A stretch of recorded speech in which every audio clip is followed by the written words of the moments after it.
Breaking news tonight. After months of fighting and failed negotiations, Israel and Hamas have reportedly agreed on the first phase of a Gaza peace deal, paving the way for a ceasefire and the release of hostages within days. The deal, brokered through intense mediation by Egypt, Qatar, and the United States, includes a temporary ceasefire, the gradual release of hostages held in Gaza, and a partial withdrawal of Israeli forces from residential areas. Reports from Gaza suggest that artillery fire has slowed dramatically. Residents say this is the first night of relative silence after months of relentless bombardment. For many, it feels like a fragile glimpse of peace.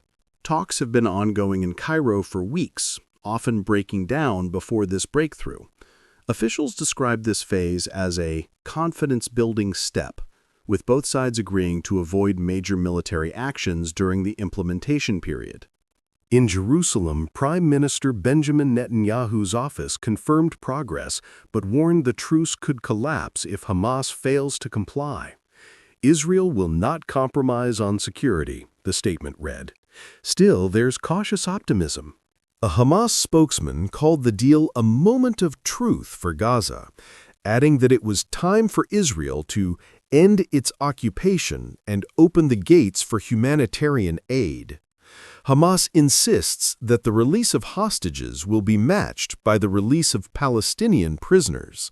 Leaders around the world have welcomed the breakthrough.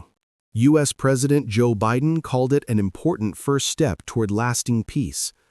The United Nations described the agreement as a rare moment of hope for millions trapped in the conflict. In Gaza, thousands of families remain displaced.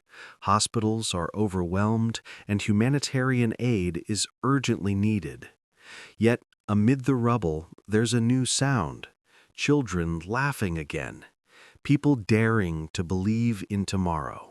Officials say the ceasefire could take effect within 72 hours, followed by the first wave of hostage releases.